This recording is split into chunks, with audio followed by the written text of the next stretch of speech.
Oh yeah, what's going on, guys? Nick from the AB Garage, back here with you again this week for another new episode of the Average Biker Podcast. Just have a few little housekeeping things to take care of before we get into this week's episode interview. I just wanted to say thank you very much to all you guys for listening last week, giving me the downloads, checking it out and everything. It was a short episode. Just kind of getting my feet wet again, getting back into the podcasting space. So yeah, I really appreciate that. Appreciate the downloads, the subscribes, the reviews. If you haven't done that yet, go ahead and do me a favor and just leave me a review wherever you're listening to your podcasts at. Like I said, I'm glad to be back doing this.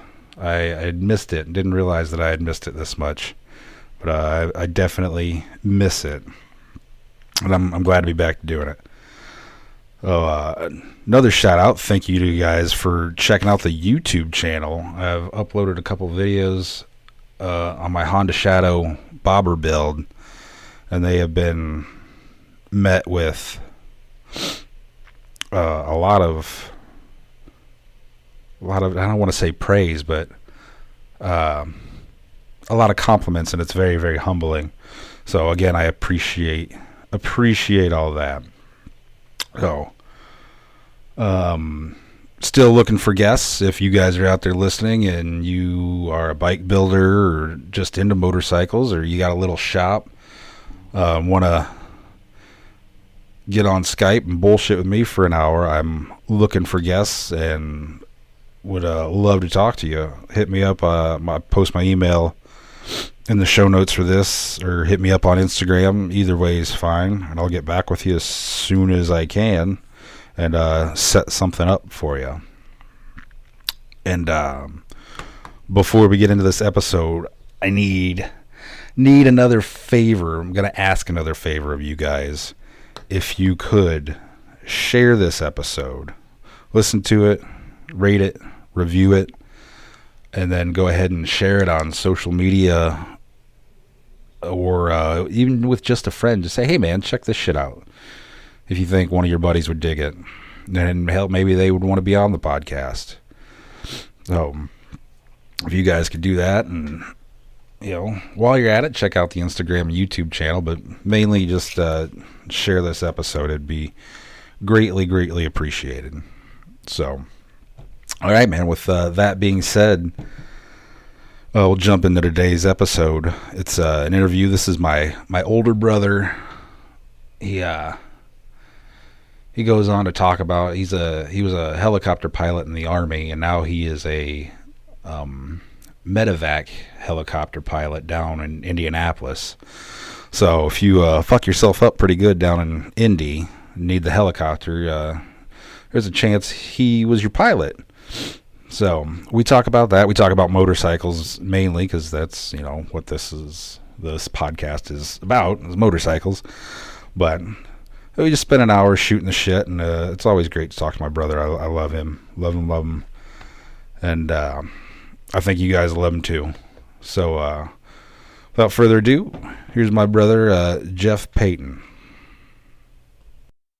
Use my in-ear headphones with the microphone because it's actually a little bit better, and it didn't want to let me do that, so I changed to my Bluetooth headphones, and it seems to be working okay. Yeah, I can hear you. Perfect. You get to see my beautiful face with headphones on. I don't have my video on. Your video on? It is now. Oh. Hey. Oh, what's that? That shit on your face. Oh, this is what we call civilian life on my face. Nice. See it? I do. I like it. And it's gray. A lot of it is gray. Yeah, that happens. I'm okay with it. I like it. Yeah. I'm not, but whatever. You won't get it until you're old and distinguished and a grandpa like me, apparently. Oh, no, I got I got a head full of gray. You see that shit? Yeah. Well, see, between the two of us, we'll have a normal head of hair and a gray head of hair because all of mine is right here. I have nothing up top, no grays whatsoever. Must be nice. I mean, I'm okay with it. So, all right. Well, yeah, I'm not sure where this is recording to. I'm gonna have to find out. I got it set to record. I don't know if does it tell you that it's recording? Yeah, the top left it says Nicholas is recording the call. Okay. Yeah, I just don't know where the hell it saves it to. But no idea. Whatever. Because yeah, I was trying to run this through Audacity. Do you have Audacity? No. I mean, I ain't hip with the kids, man. I got TikTok. That's what I got. Oh, see, I don't even have TikTok. But yeah, Audacity is just some free recording program. But I guess I got to record it through Skype, figure out where I record it to, and then upload it into Audacity and edit it through all this shit. So who knows? Yeah, it'll be. I spent like 3 hours last night just trying to figure out how to do all that, and then this morning it doesn't work. So whatever. Well, I did some video editing, but I use Cyber Creator. Cyberlink. That doesn't sound right. That's what I use for my Cyber Director, I think. Cyberlink Power Director. That's the one. Yeah, that's what I use too. Super easy. Yep. That it is. It does quite a good job. Oh yeah, when I did that New Year's Eve video, when I was in Iraq, that's what I used to put all the footage and everything, and put the songs and everything under it. Sweet. Yeah, that's what I used all my videos or all my YouTube videos for. Cyberlink, super easy. Snip, clip, whatever. Mm-hmm. All right. Well, you've seen my YouTube channel, right? Yep. You listen. Oh, what is this? Admittedly, I'm not as caught up as I'd like to be. Oh, I haven't posted anything in 2 years.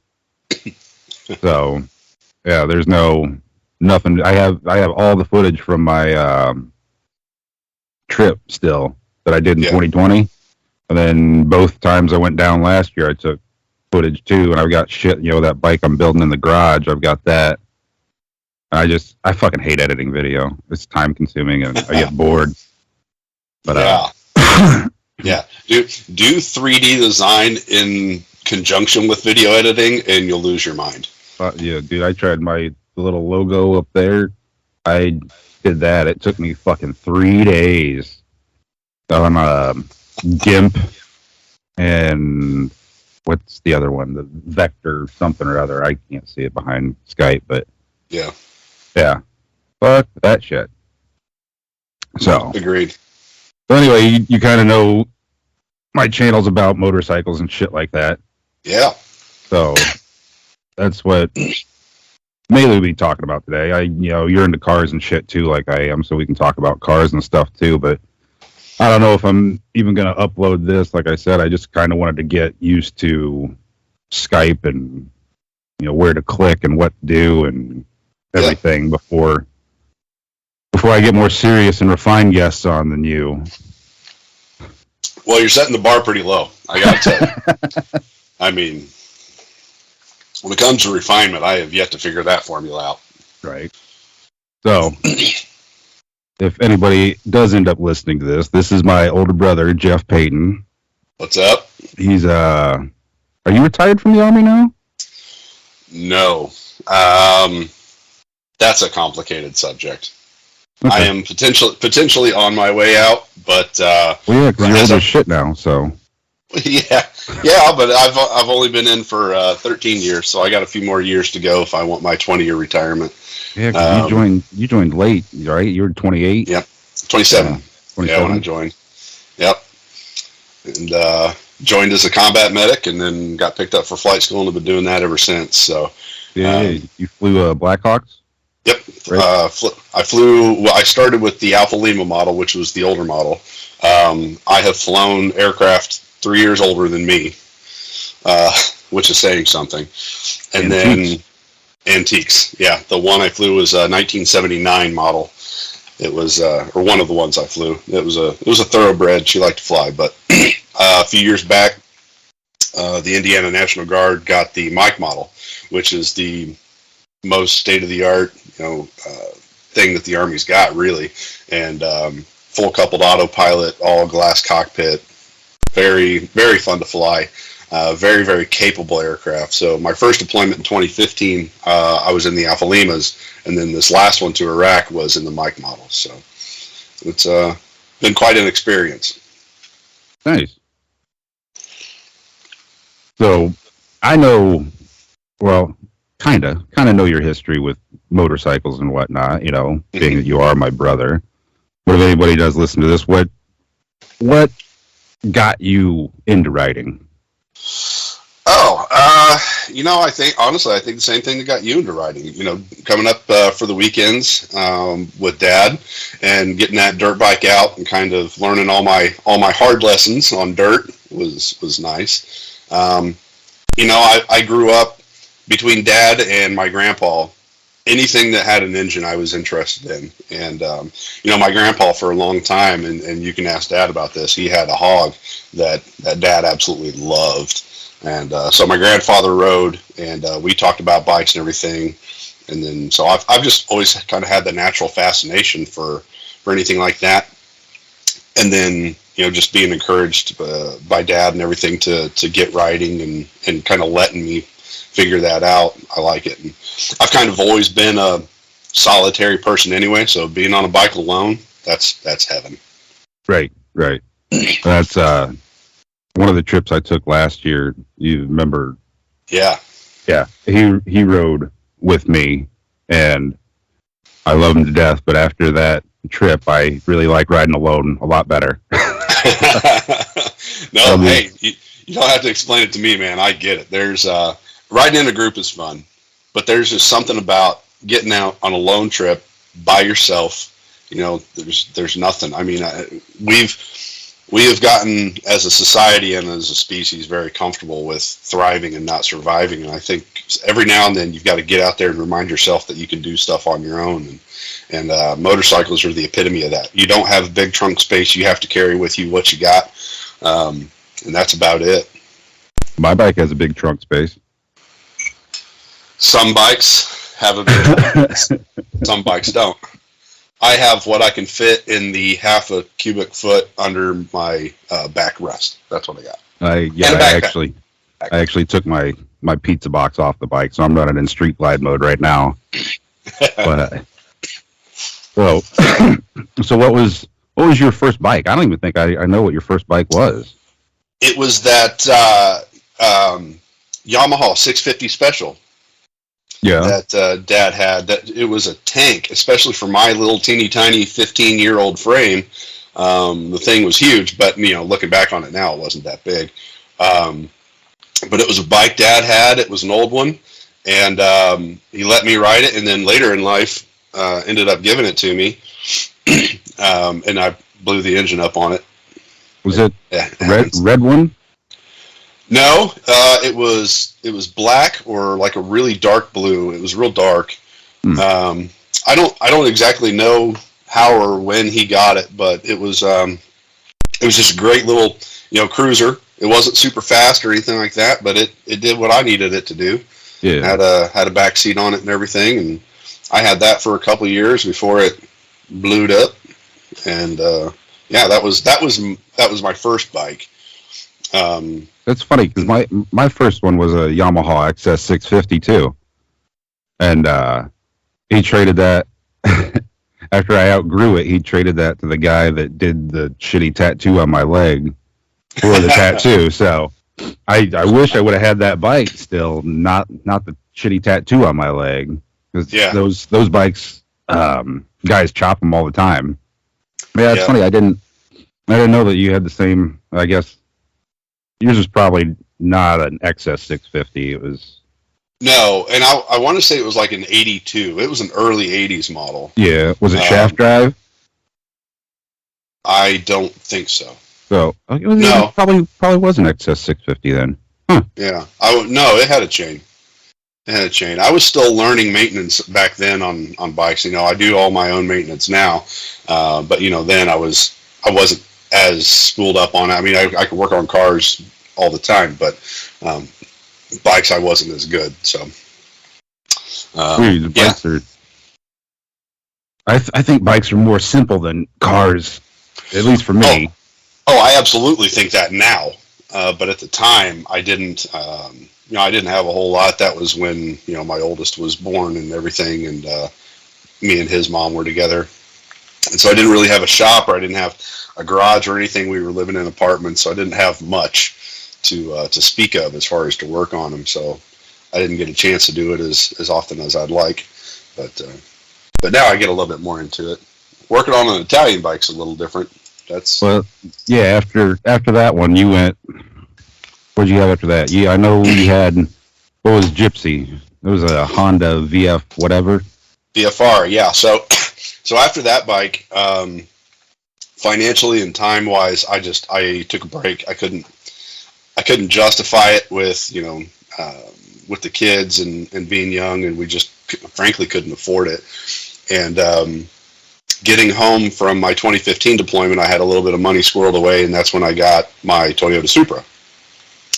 I had that thing for a couple of years, and then when we moved into this house and I had a garage, I got curious and I put it up online for sale or for trade just to see what somebody would offer, and a kid jumped on that. It was a 2007 Honda VFR 800, and it was a sport cruiser, and I absolutely loved it. I fell in love with it right away because it looked like a sports bike, but it didn't sit like one. It sits up higher, and it's got that single-sided swing arm, and it's a V4. It was basically an Italian bike in disguise, which I've always had a love affair with Ducatis and bikes like that. I don't know why, but I always have. And so I thought that this was the cheaper version of that. And I wasn't wrong. It was a lot of fun. It was a lot of fun to drive. I've got to explain where the Gypsy came from, though. Yeah. So, 2015, deployed to Kuwait. We were in Camp Bury, and the base is huge, and it's all sand, and it's all really hot. And to get to one place or the other, you walk everywhere. So a lot of us had bikes. Well, I found a bike there. Bicycles? Bicycle, yes. Okay. Yes, yeah. Bicycle.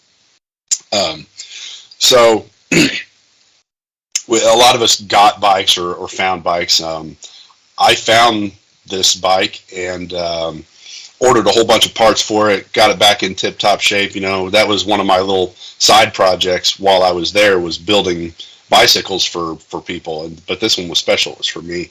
And me being a nerd, I don't know why, but I decided to name it Gypsy Danger off Pacific Rim. And nerd. Yes, tried and true, bought and paid for. So I called Desi one night. I was like, hey, I need you. I designed up the graphic and the decal that I wanted. I was like, I'm sending it to you. I need you to run it through the vinyl cutter and then mail it to me. So about a month later, I get the package in the mail. It's my decals, and I put it on the side. So it was forever named Gypsy Danger, which, by the way, I still have that bike. I smuggled her home in a Connex. At least most of her. I've got all the main parts she needs put back together, but it's out in my shed. So coming home, getting a motorcycle, it only felt right to continue the tradition and name her Gypsy Danger 2.0. So yeah, that was the story of my VFR. Unfortunately, that story has a tragic end because getting ready to deploy to Iraq, I didn't want her sitting in my garage. I'm not one that believes, you should have a toy and let it sit. That's not right. Yeah. But so I put her up for sale. I'm still kind of mad at you about that. You don't have to be. You don't have to be, because I am mad at myself. I was, admittedly, in the back of my head, I was hoping that I was going to sell it, stay in contact with the buyer, and buy it back when I got home. I was hoping. Uh, but unfortunately, after I sold her, I even put in the listing, it wasn't a beginner bike because it had VTEC and everything. That it after about 3,500 RPMs, the other two valves opened and it turned into a rocket ship. So you had to be real careful about going around through turns and stuff like that, because if you went through that power band right then, it'd kick the rear tire out from under you. So I ended up selling it to this guy, and about I think it was about a month and a half later, I get a message from one of my buddies on Facebook, and he goes, "This isn't Gypsy, is it?" And he sent pictures. Well, I had custom designed the body. I knew that color scheme, and sure enough, it was. The dude had laid it down, smacked the front end on something, had bent the forks up, folded the handlebars in half. Everything basically from the engine forward was destroyed, and I was saddened by that, unfortunately. So yeah, it is what it is. I remember you telling me that you were gonna sell it before you deployed, and I was like, man, I don't know. Like I said, I'm sentimental about shit. Like, I still have the first dirt bike that we had, the little Suzuki JR50. It's over at Mom and Dad's house. I gotta restore that, but I still have that 100 that we rode the shit out of. Now my son, he's riding the shit out of it. Yep. And it's that poor thing's beat to shit. But so I mean, and I still have the 50 that I bought them 5 years ago. I'm sentimental like that. I hold on to. I'm a fucking hoarder is what I am. So I know. I've seen your garage. It's worse now. It's worse now, man. God, I have like a pathway. I got to clean it out. It's terrible.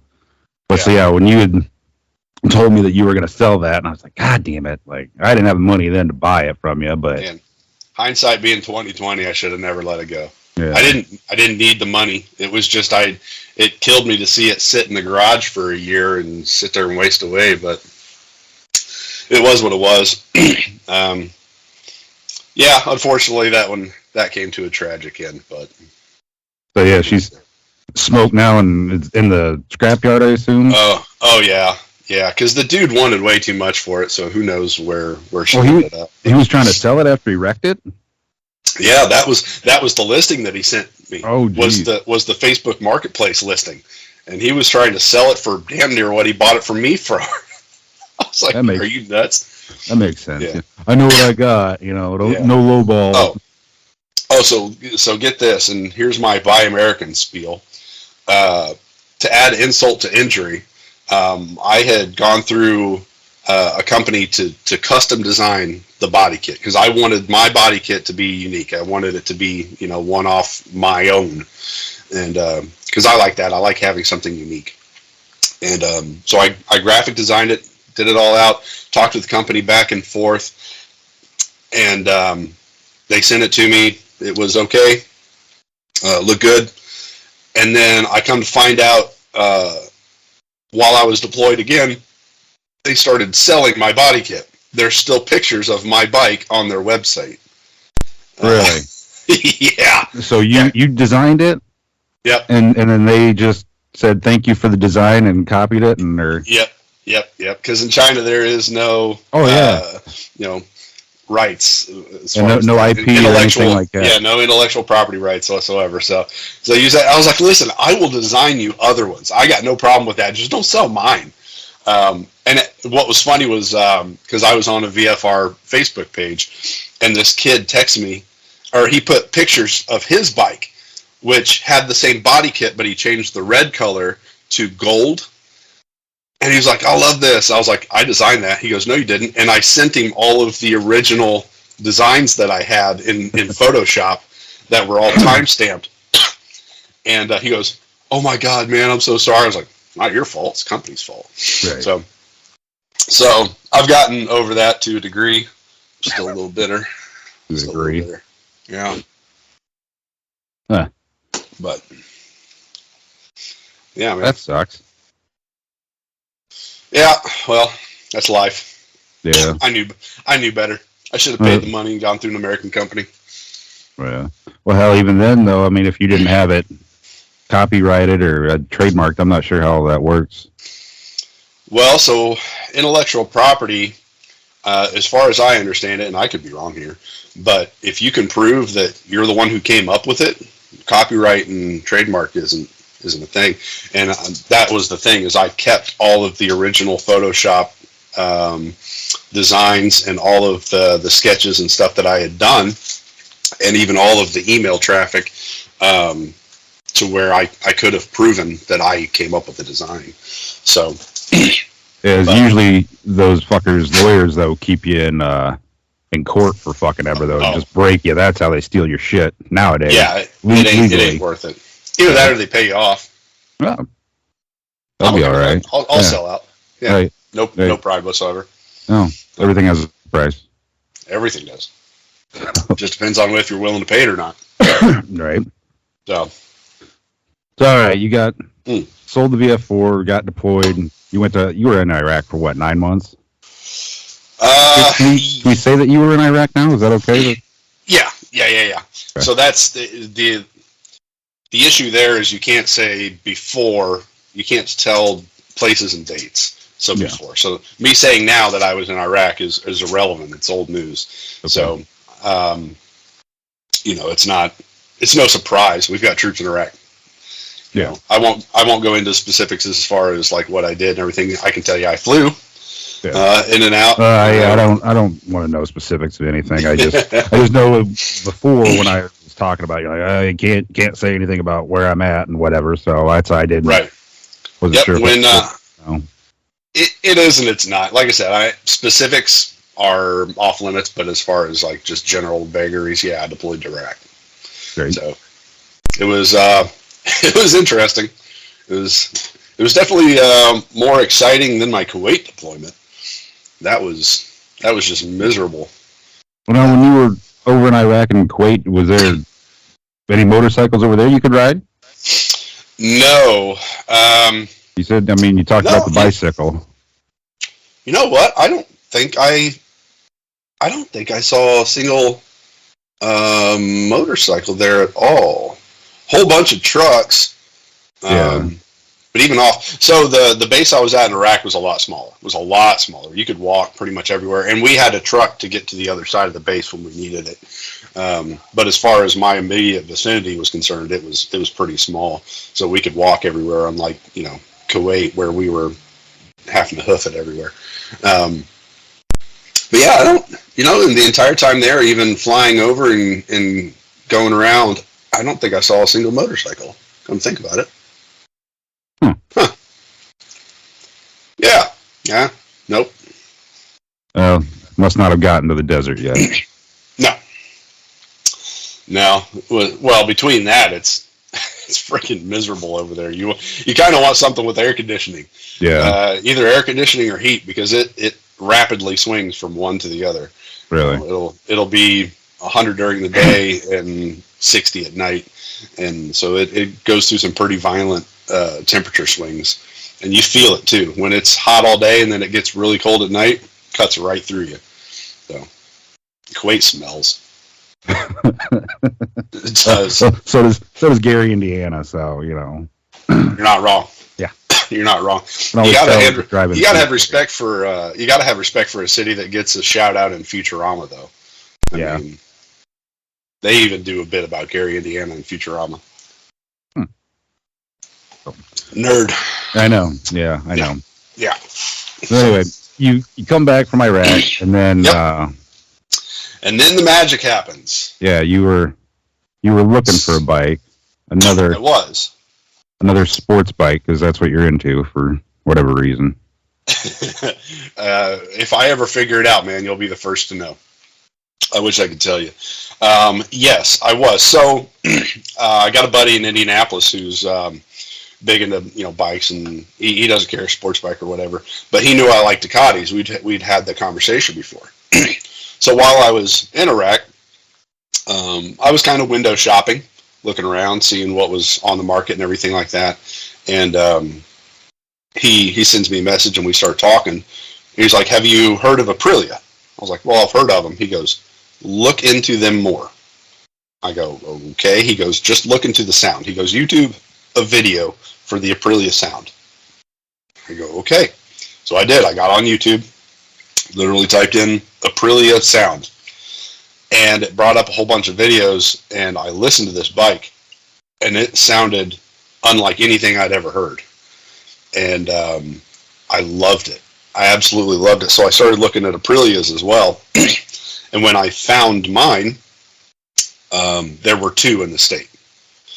They're not, well known in this part of the world. In Europe, they're everywhere. But over here, there's almost nothing. But they have a very distinct sound. So the one I found was a 2004 RSV. It was a couple years before they went to the V4. It's a V2, but it's a V60. So the engine's a 60-degree offset, which is, it's 1,000 cc, which is what makes it have that very unique sound. If you picture what a traditional Japanese sports bike, like an R1 or CBR, what they sound like, kind of, to put too fine of a point on it, oversized weed eater.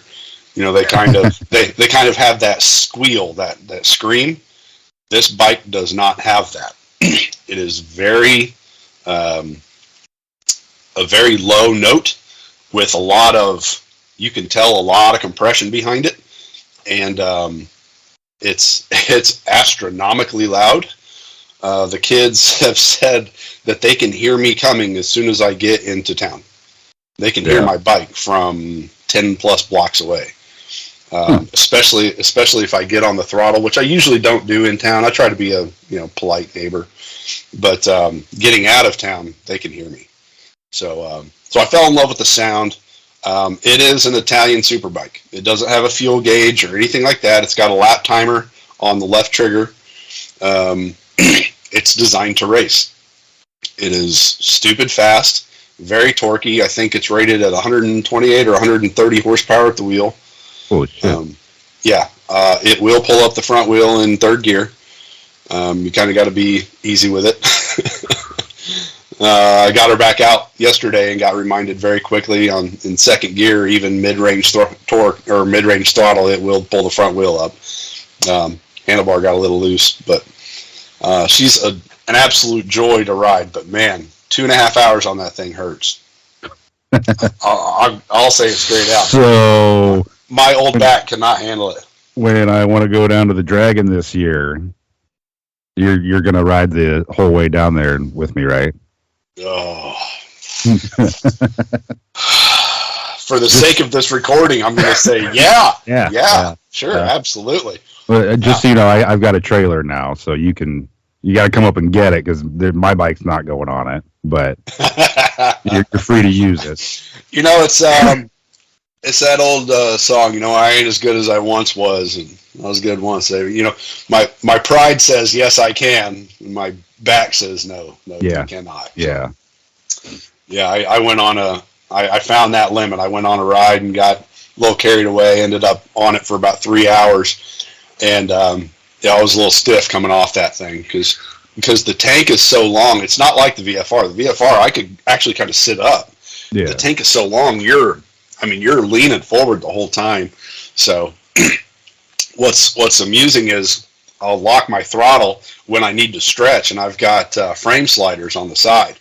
And I'll sit back and I'll put my feet up on the frame sliders like highway pegs and kind of stretch. So I've gotten a couple of weird looks doing that. I'll be going past a car and I'm completely just stretched back, my feet up on the frame sliders. It works. Whatever gets done, I guess. Yeah. Yeah, she's definitely top heavy. And she's extremely light. The whole bike is 450 pounds. Oh, wow. With gas and oil and stuff. So, it's it's pretty light. You can throw it around quite a bit, but when it's windy, you feel it. Oh, I'm sure. Yeah. I would like, hopefully this season, I want to get a cruiser just so I can ride it for a little bit longer. I rode Michael's VTX, and yeah, he got a VTX. Yep, he's got that. And he had a Harley Sportster, and he ended up selling that to my sister's boyfriend, and he's got that now, and he also has a bagger. I don't remember what he said. I don't know if it was a dyno or what, but he's working on that because the damn engine won't run. So yeah. And just to make everyone clear, Michael is your brother.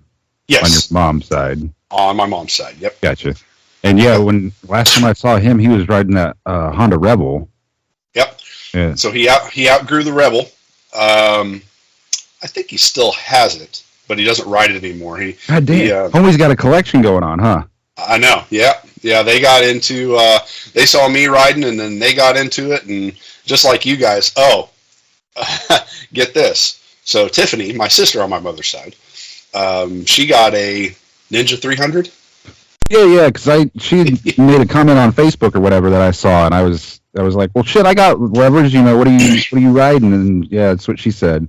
Yeah, she got that bike, and I talked her out of a 600. You're and good. I was like, sis, yeah, exactly. That is my number one. Please, audience, if you're listening, a 600 is not a starter bike. You can't compare a 600 Cruiser to a 600 crotch rocket. And I really go ahead. I was gonna say, yeah, my 600 Shadow that I'm building, I could see that being a starter bike. A 600 fucking CBR, absolutely not. No. I've actually got a story about that. Years ago, when I worked at Firestone, a buddy that worked there, I still have my endorsement. I didn't have a bike at the time, but I still have my endorsement. A buddy of mine that worked there as a mechanic, he was like, hey, I just bought this bike. What do you think? And it was a CBR 600. And I was like, oh, yeah, you ride? I didn't know you ride. He's like, no, it's my first one. I was like, oh, that's not a good idea.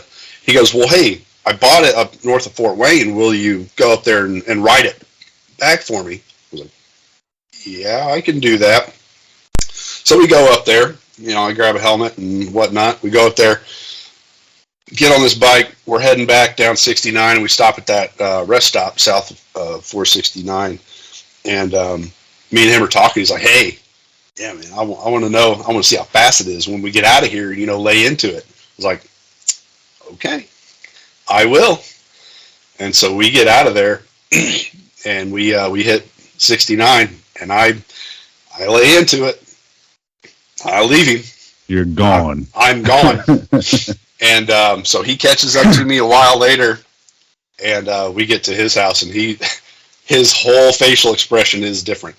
He's like, so that thing's pretty fast. I was like, yeah, that's what I was trying to tell you. So 3 weeks, he laid it down twice and sold it. I was like, this is not a starter bike, man. This is you can't compare those two. If people think 600 is going to do it, and it's just, those things are fast. They're really fast. A liter for me, the bike that I have now, a liter that's my limit.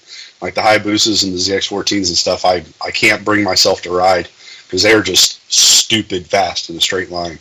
Well, that's my buddy Rice. You have that picture I sent you of me sitting on that Kawasaki ZX whatever. Yeah. That was his bike, and he actually just got an Aprilia too. It's funny. Nice. Yeah, I told him. I sent him a picture of yours, and he's like, "Well, he should have got the VF4 or whatever." And I was like, "Oh shit, he's had it, whatever."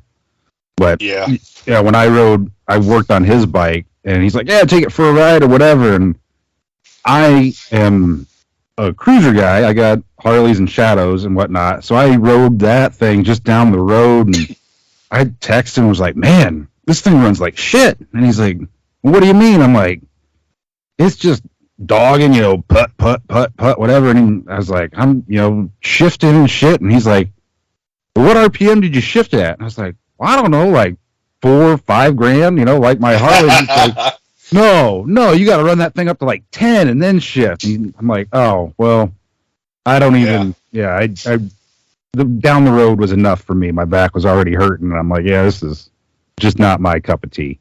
Yeah, that Aprilia, it doesn't even start making power till about 3,500. Yeah, that's where it starts, and it'll pull at 12.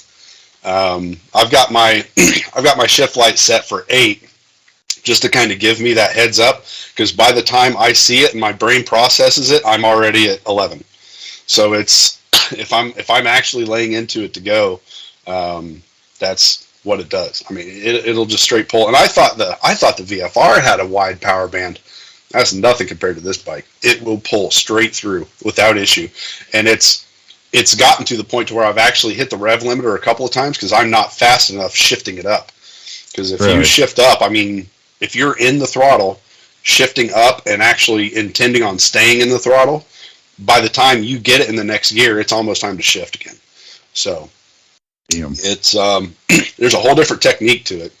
And yeah, your buddy's right. I do want the V4 because that's when they really started coming into their own, but that's the generation after mine.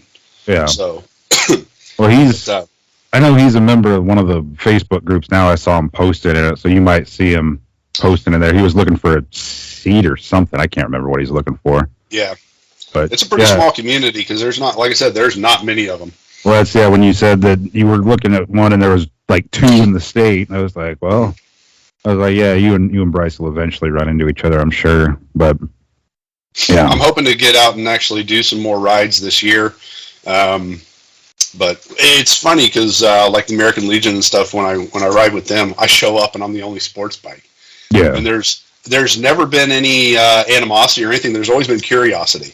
That, I get the people with all the gold wings and some of the baggers and stuff come up and they're like, "Wow, that's kind of neat. What is this?" And so we talk and we compare bikes because, I was raised around Harleys and around cruiser bikes, so I got no love lost for them whatsoever. It's just my style has always been the sports bikes. So. Yeah. No, the way we were raised is, it's got 2 wheels. Who gives a shit what name's on the exactly tank? Yep. And that's the way I look at it. Like my buddy Bryce, he's a sport bike guy, and he's like, you might not want to ride with me. I'm like, yeah, dude, I don't give a shit. Just don't ride in my blind spots, and don't be an asshole. Like, it's fairly simple. Yeah. So here's the thing: your mirrors work. Mine are for show. Yeah. Mirrors on a sports bike. No, they're useless. Unless I am tucked into the tank and I move my head left and right, I can't see anything. They just there's no use for them. So because I ride cameras on my bike, which has saved my ass. I told you about the laser, didn't I? Yeah, you told me about the laser. Some kid shining a laser at you. It was a truck driver. Yeah. Yeah. So I tell you how that I didn't get a complete resolution, but I did talk to the owner of the company. Oh yeah. On that one, and I gave him exactly where I was and what I was doing, and sent him all the video from all 3 angles on my bike. And he was like, "Yeah, we're going to take care of this because this is serious." So, yeah. But yeah, that's something I've never understood is the animosity and the road rage towards motorcycles. I don't get it. Even do you watch Moto Madness on YouTube? Yeah. There's a lot of those videos that it used to be like, hey, these assholes aren't seeing motorcycles, you need to pay attention to motorcycles. Anymore I watch them and it's like, dude, you had plenty of time to hit, people are going to pull out in front of you. It happens, but you have to be a defensive rider, and you had plenty of time to hold the clutch. If you had time to fucking rev bomb your bike, you had time to hit the brake. Don't be a dick. You give the rest of us a bad name. So I've adopted a riding style that I call aggressively defensive. Because I will maneuver my bike and put it, force my way into a position to where I can be defensive. If that makes any sense. It doesn't mean riding like an asshole. It doesn't mean, cutting people off or anything like that. But I will get around them if I think they're going to be a threat, or if anything like that. So, so that's kind of how I ride. You have to pretend like everyone is out to get you. You have to. I remember back when I was 15 doing the Abate of Indiana motorcycle course. We were talking about defensive riding and things like that, and one of the guys in my class says, "Well, yeah, it's their fault." And I turned around, and looked at him, and even me at 15 understood the concept. I was like, it doesn't matter whose fault it is. You're the one laying on the concrete bleeding. Yeah. So It really doesn't. It really doesn't matter. And I've seen those videos too, and I'm like, that is 100% the biker's fault. Yeah. 100%. You were putting yourself in a position to where that could happen. Yeah. So you have to be aware of your surroundings. You have to be aware of traffic. You have to anticipate that they're not going to see you and have a plan around it. And that's why I don't understand it. The thing that always gets me is the intentional aggression from cars, from cagers, as we like to call them. I don't understand that, because it's not like car to car, to where they might play bumper tag or something like that. It's a serious thing. You tap me on my bike or even push me off into the rumble strip lane or something like that, and that could be my life. Yeah. So yeah, it's not just a bent, bumper for us. It's, serious injury or death. Yeah. So, but that's, and that's what's so hard to explain is, people will ask you then why do you ride? It's because it's serious injury or death. For the, I hate to say it, but that really is what it comes to. You're living in that moment. You have to be focused, and all the other things that are going on in your life kind of go away.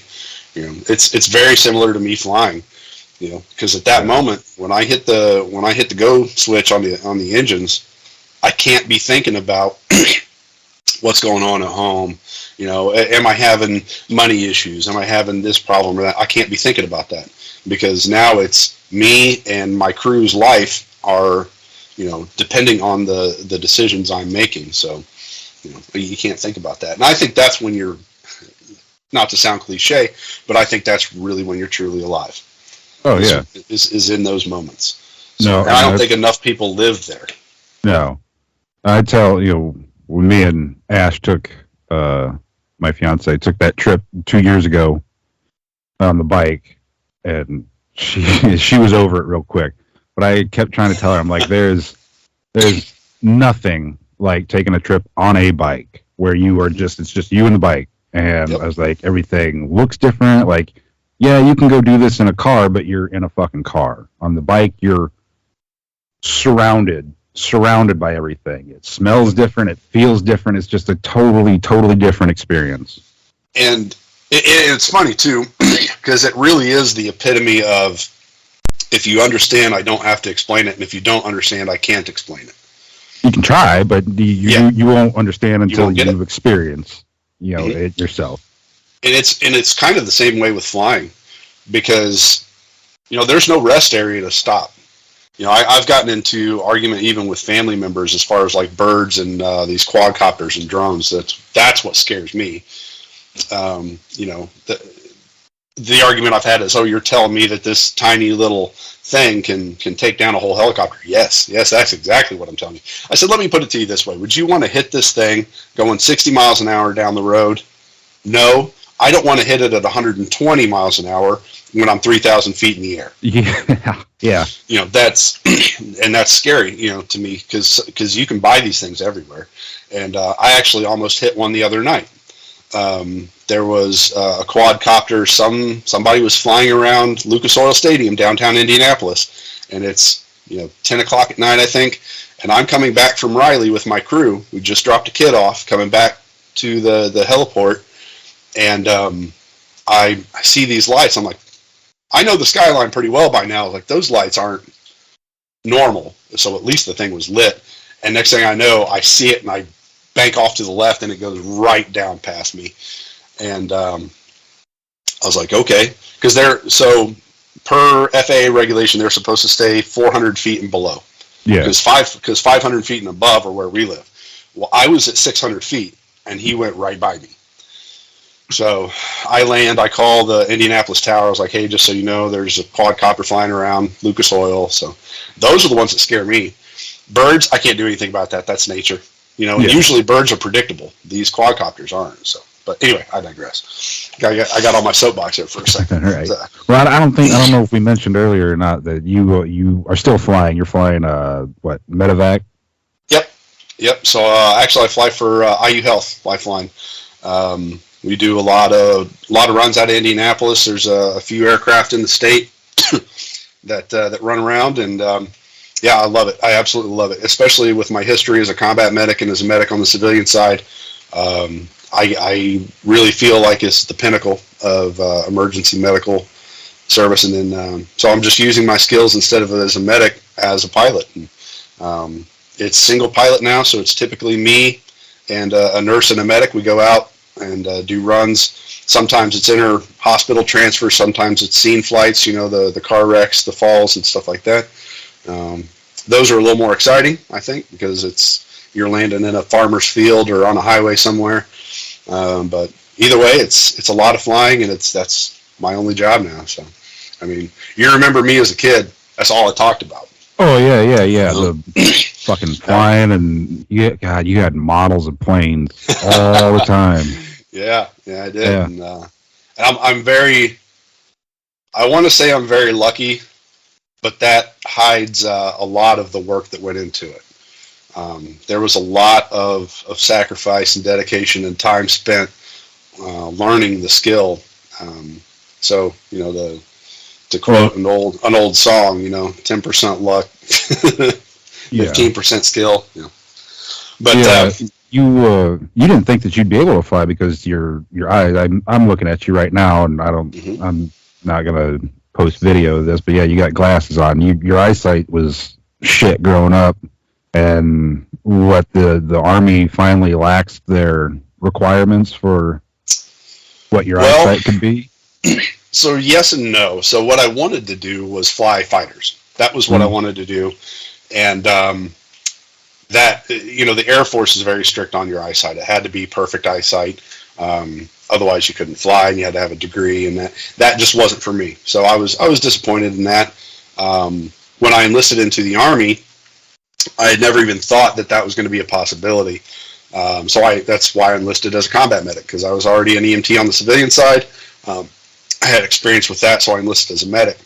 Coming out of my basic training and into my unit, I did a little bit more research, and I got put in touch with a couple of pilots in Indiana, and I started asking those questions. I was like, well, hey, I've got glasses. Does that matter?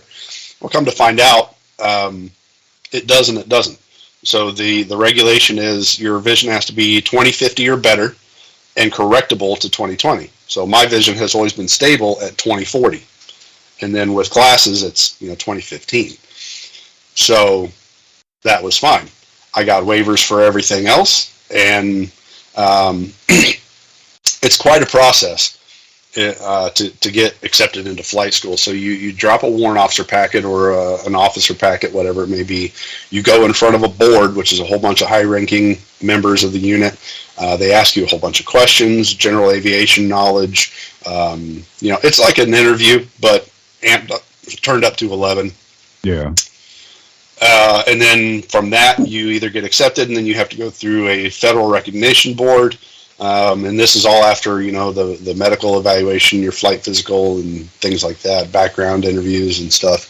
So I think the process took 7 months from beginning to end. Oh, wow. Yeah. So, and then once you get accepted, they send you down to Fort Rucker, Alabama. I was there for a year and 9 months, I think, and then came back to the unit. So, been with them since 2013, so 10 years. Hell yeah. Yeah. Took a lot of time. Flying EMS on the civilian side wasn't quite as much of a process, but you have hour requirements. You're required to have 2,000 hours of flying time before you can even apply. I didn't get it before I got the job, but I understand it now why. Because you are relying on your experience and your decision making in the cockpit to make these decisions as to whether things are safe or not. I always joke with the nurses and I say I get paid to say no to flights. That's what I get paid to do, because I have to evaluate the weather, I have to evaluate the landing conditions and everything like that, and make that determination as to whether or not we go in or not. And the hardest thing you can do is tell your nurses, no, I can't fly, because of the weather or whatever it may be. And they're usually pretty understanding, but that there's a patient at the end of that needs you. Yeah. And we do critical care transport.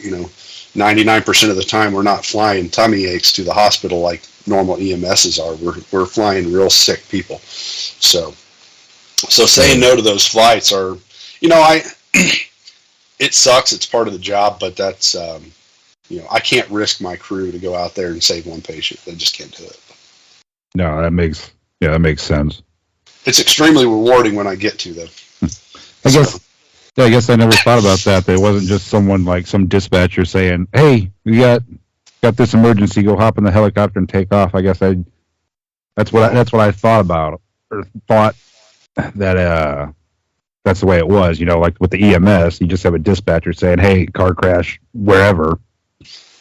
And yeah, I mean it's similar, and I don't know the specifics on how they do it, but I know we have a comm center which is kind of like a dispatch. But these flights are vetted. They have to specifically request a helicopter for us to go do a thing, and then even there's questions that are asked. So yeah, we don't go out on every flight that's requested of us, but we go out on most of them, because usually if they're requesting a helicopter, they know why. And there's a lot of different reasons that they can request us, especially downtown Indy. So we do some short hops that are just simply because the traffic is so bad that getting an ambulance through it would be a nightmare. Oh, yeah. A 10-minute flight would be a 40-minute drive, so depending on the patient, you don't want them out there doing that. So when I can make it to, Gary, Indiana and back, it takes me from my base, it takes me just shy of an hour to get to Gary. Really? And then, so if you've got a patient that really needs to be to a level 1 trauma center or a cath lab or whatever it may be, that's your best bet, because it's a 3-hour plus drive in good traffic. It's an hour flight, and I don't have to worry about traffic. So is that hour round trip, or hour to Gary, then an hour back? Hour to Gary and an hour back. So we typically fly, we cruise at 125 knots. It's about 132, 133 miles an hour, but we do it as the crow flies, straight point A to point B. So there's no stoplights or anything up there. We just hit cruise control and away we go. Nice. So all right, so we're getting close to an hour. I want to try and keep these right around an hour, but whatever. Sure. But so what's next for riding? You said that you were hoping to get a cruiser. What are you? You know what? I really liked your old Shadow. I really liked it. I that's probably what I'm going to go look at. The black one? Yeah. No, the blue one. The blue one. Oh, okay. Yeah, the 1100 back. Yeah. Shit, 20 years ago. I know where that one's at. You might want to sell it. Okay. All right. That's got 70,000 miles on it. I don't care. It's a Honda. Yeah. I mean, hell. No, I like them. They're inexpensive to operate. They're reliable. They do everything I need it to do. So it'll probably be either a VTX like Michael's, because that was kind of a nice bike too, or a Shadow, something like that. I've looked into some of the Yamaha cruisers, but I don't know. Really, it just depends. The next step for me is getting the family riding. So you gotta get Desi, your wife. She gonna get. She's talked about it, getting, I want to start her on a little bike like the Rebel or something like that, because she's a little shorter than me, so her little legs will be, absolutely, dangly. But she wants to start riding.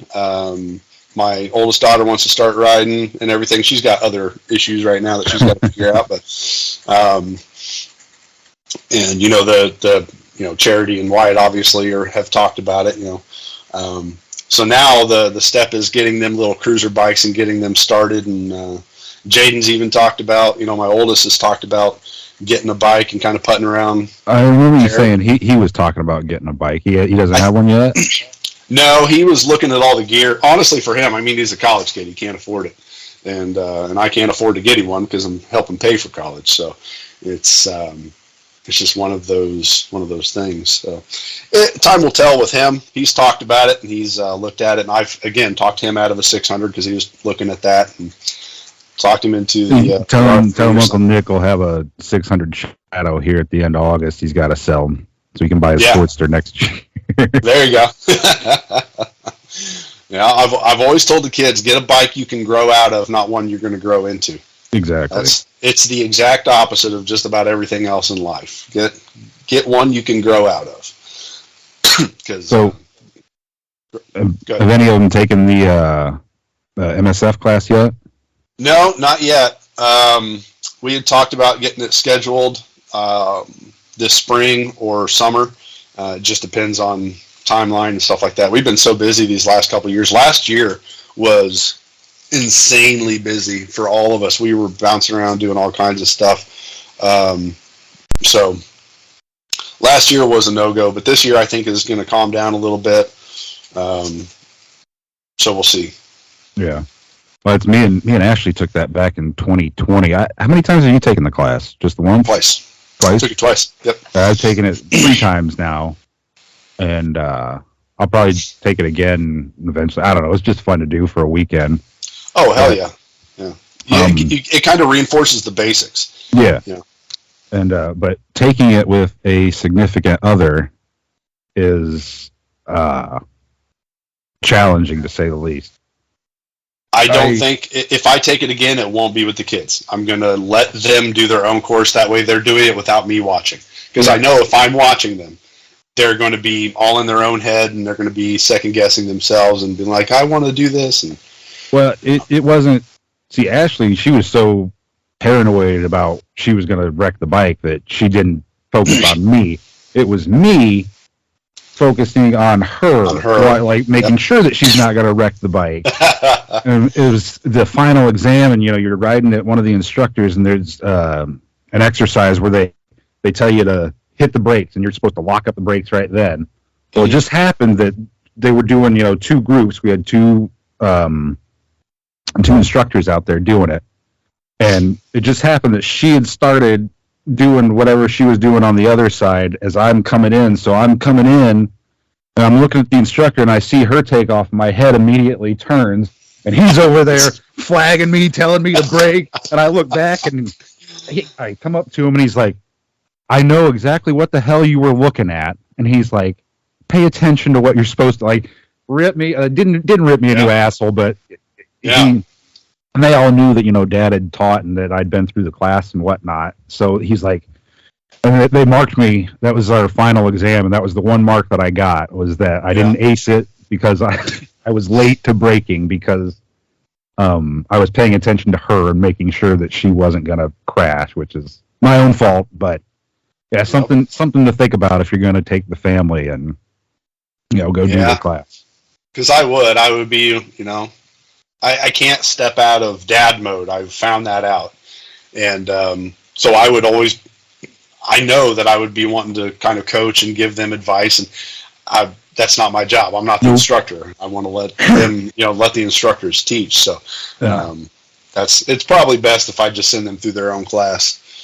The instructors, they were really cool, R2. And they made it clear when they, like, are you forcing her to do this? I'm like, oh, no. I was like, look, man, I'm just a student this weekend. I'm not her boyfriend. I'm not nothing. You treat us like I'm not even different. Yep. And I was like, I'm not going to be coaching her, nothing. That's your job. I'm paying you guys to do that. So if, on the ride home, she wants to ask me questions, then I'll tell her, what I thought, but I'm not here to instruct. I'm here to learn too, bud. And I kind of want to go through the advanced course with my own bike because I know that because mine doesn't want to lean sometimes, so I need to practice techniques in a kind of a controlled environment and everything. I kind of want to get, honestly, I've thought about getting this like a smaller bike, like a 600 or something that I can track, that I don't care about as much, that if I lay it down and bust it all up, I'm not going to worry about it. I've thought about doing that just because this bike is a little bigger and a little more powerful, and I care about it more, and I don't want to lay it down, so I know that I'm not doing the right things sometimes. I'm kind of pulling myself back, but we'll see. It's just depends. I got all the big maintenance stuff done on it, so I think she'll ride good for me. You know, I was having issues with the stator and with the sprag clutch and everything. I just replaced all of it. Did you ever weld up your oil tank? No, I replaced it. Oh, okay. Just replaced the whole thing. Yeah. I went. You'd text me and ask me about that, and I didn't hear anything else about it. Oh, I was so angry. Yeah, I just went nuclear mode and I replaced everything. I replaced the sprag clutch, the stator, the voltage regulator, the oil tank, all of that. Just replaced the whole thing. And now she runs great. I upgraded it to the hot shot and everything, so it puts out plenty of voltage and everything now. And she started up just fine. Put a big ass battery in it. It's like 310 cold cranking amps or something like that. Is it one of them anti-gravity light ones? No. Everyone seems to be raging about those. I haven't ever dealt with them. No, so the big thing with these is because they're such high compression, it's like a little over 11.5 to 1 compression in these things, and they're such big cylinders that even the stock battery that they come with, after doing some research, is kind of garbage.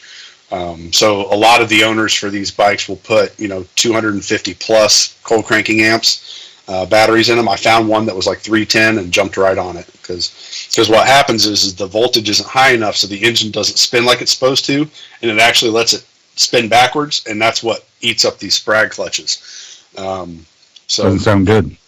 No, it's not. It's not good because then the bike doesn't start, and you end up trailering it home like I did. So twice, but that's not the point. But no, I absolutely love it, and I plan on riding it. Last year, I put more miles on the bike than I did the truck. This year may be a little different because my job, having to go in and getting off later. I work 12-hour days now, so it's not. I can't wait for it to be warm and then still also drive home or ride home when it's warm. So leaving the house at 5 o'clock in the morning, I got to wait till it's at least somewhat warm. But right. But once the weather kind of calms down, I think I'm going to be riding more often. Yeah, I'm hoping to do the same this year. Like I said, I got a 1K in a day planned. Because the tail of the dragon, the end of it is 526 miles exactly from my house to there. So I'm going to run down there and have lunch and then turn around and run back. Nice. That sounds fun and painful at the same time. Yeah, we'll see. We'll see. It'll be an experience. Yeah? So. Well, you have to get some good video and everything of it. Well, absolutely. So I'll send you some video of me dancing on my bike because that's what I do when I get bored. Like standing on the seat, Indian Larry shit? No. No. I was going to say. I just lean back and kind of bebop around. So, oh, yeah. That's what I do. I am I've seen the videos of the different types of bikers at, the stoplights, and I cycle through all of them. I either play with my tank, or I'm drumming on everything, or I'm dancing around, or I lean back and put my feet up, or I get off the bike and kind of walk around, wave at people. I'm weird on the bike, man. I was going to say, are you one of those people that hops off at the stoplight and then starts dancing and shit? I'm going to see you on TikTok or some shit here. I can either confirm or deny any of those things have happened. Well, I've seen your dance skills, so I hope that. Oh, it's bad. Yeah, it's super bad. It's super bad. Yeah. Well, and the funny part of that is, because I got the Bluetooth going in my helmet, so I've got music going on, and I'm bebopping around, and to no one else does it. No one else can hear the shit. Yeah. No one else, and I'm just having a good old time. But that's kind of the point, I'm in my own little world and whatnot. So absolutely, I like to have fun with drivers, especially Jeeps. I like to have fun with Jeeps because they really like sticking their foot out and putting it up on the mount. Yeah. So I'll ride by them and I'll flick their foot. You can come there and tickle it and shit. Yeah. Or you got the kids in the back that are like staring at your bike. You give them a little fist bump and while riding. Or I'll do I'll set the throttle lock and I'll row past them. Yeah, I love the thumbs up from the kids in the back of the car. That's really cool. Oh yeah. Or I've got one video. I started my bike up, and this is a little girl walking with her dad. I guess she wasn't little. She was probably 10 years old. And I started the bike up, and I'm telling you, Nick, this thing is loud. And as soon as it popped and really started up, I'm at a gas station, so I'm under a canopy, and it just echoed, and it sounded like a gunshot, and it was real loud. And she jumped out of her skin, and her dad starts laughing. I've got it all on camera, and her dad starts laughing, and I start laughing, and she's like, ah. It was great. You know, I like letting the kids come up, and you know, they always want to rev the throttle, so I'm like, yeah, do it. You're not going to hurt this thing. It's got a rev limiter for a reason, so just rip on it. Yeah. And you know, they like it, so it's a lot of fun. You know, that's how you get them interested in it, and show that bikers aren't all assholes anyway. Try not to be. I try not to be. I've never taken a mirror, but there have been a few that have gotten the finger. But that's just part of the game. Right. So. But. All right, man. Well, yeah, we hit a little over an hour now. Awesome. So. Well, I think it's a good place to end it here. I like it. Well, thank you for having me on. I like it, and I hope it goes off good for you. And yeah, no, thanks for doing this. Let me figure out Skype. I've never used fucking Skype before, so like I said, I'm not even sure where it says it's recording. I'm not sure where I can find the recording at. So that's going to be my next thing is searching. So if not, we just sat here and bullshitted for an hour, and I'm cool with that too. I'm good with that too. Yeah, it's a good time to catch up. You know, so we don't get to talk as much. Life is like that sometimes, I think, unfortunately. Right. So, but yeah, we'll as soon as the weather warms up, I'll get her up there, and we'll go cruise around like we did last time. So yeah, buddy. All right, man. All right. You take care of yourself, and I love you, and I'll see you soon. Yep, love you too, bud. We'll see you.